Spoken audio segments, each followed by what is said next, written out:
Fonética experimental.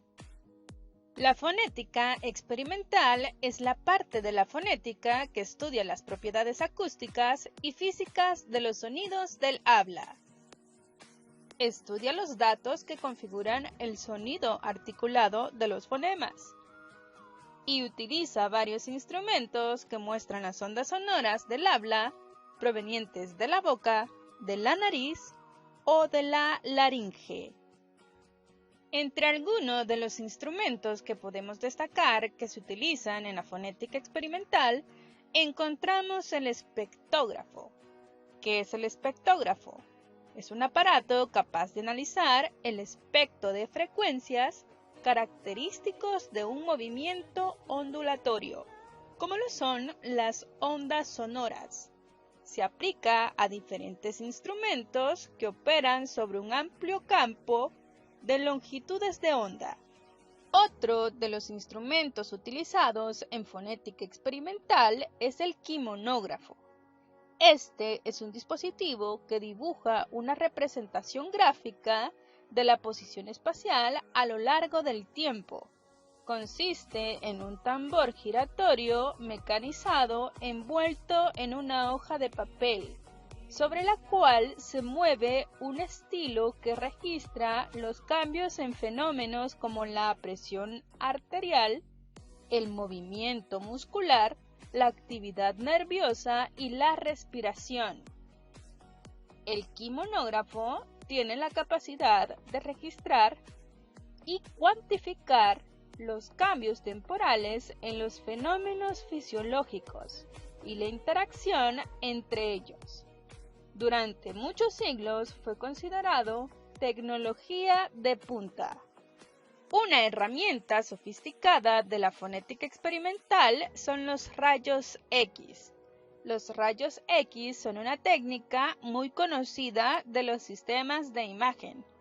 Para nuestro campo es importante porque fue la primera técnica de imagen y porque la mayoría de nuestro conocimiento sobre la parte faringeal del tracto vocal viene de este sistema. Es decir, hoy en día conocemos el interior de nuestro sistema fonatorio gracias a los rayos X.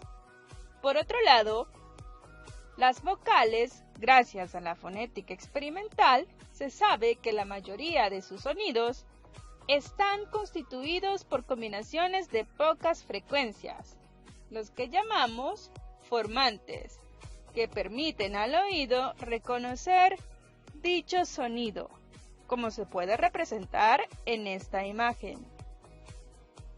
A los procedimientos de análisis de las señales del habla pronto se suman los de la síntesis, que permiten reproducir en el habla en forma artificial y modificar en tiempo, composición espectral e intensidad los sonidos a fin de determinar cuáles son los rasgos más relevantes para la identificación de los mismos. Si a estas alturas de la clase te preguntas ¿cuál es la finalidad de la fonética experimental?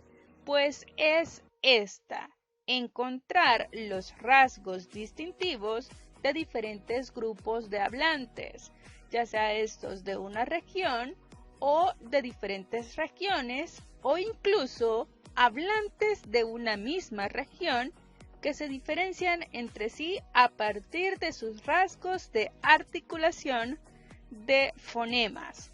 A lo largo de la historia se ha utilizado muchos mecanismos o muchos experimentos para lograr determinar por qué cada hablante tiene una forma en particular de articular fonemas. Estudiemos la técnica de la palatografía. La palatografía consiste en qué zona del paladar hace contacto la lengua cuando pronunciamos algún fonema. Esta técnica va acompañada de la lingüografía, que podría considerarse un método inverso, ya que consiste en qué zonas toca la lengua en la pronunciación de dichos fonemas. Hay dos técnicas de la palatografía. Está la palatografía dinámica, que corresponde a un método más sofisticado, y la palatografía estática, que corresponde a un método más artesanal que está al alcance de todos. Antes de aplicar estas técnicas, es importante tener claro el corpus lingüístico de la articulación de los sonidos que queremos captar.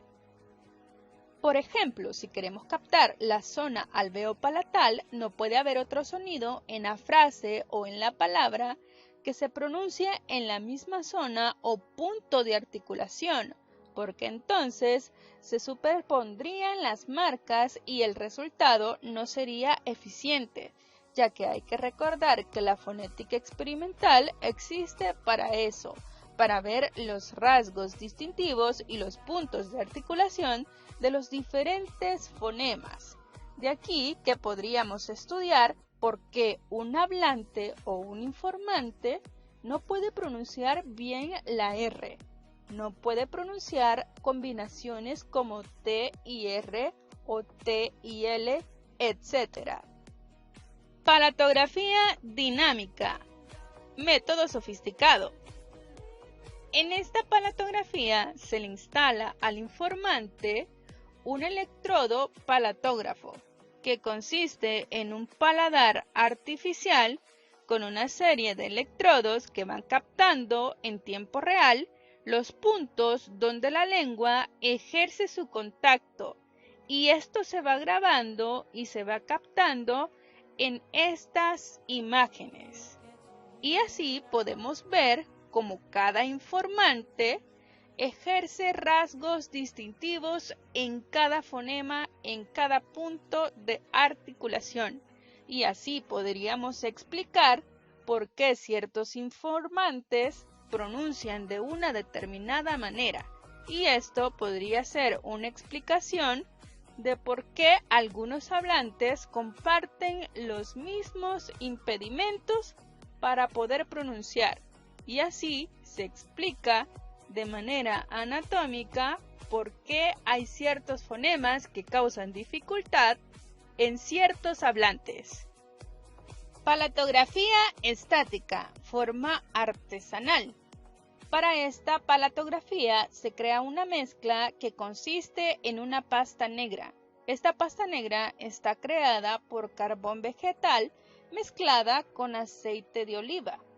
Esta pasta se aplica en la lengua y se le pide al informante que pronuncie el corpus lingüístico que se desea estudiar, y queda la marca en el paladar, consiguiendo así un palatograma. Luego se coloca un espejo en la comisura de los labios y se saca una foto para ver las marcas que desean estudiarse en las zonas donde se ha producido el contacto.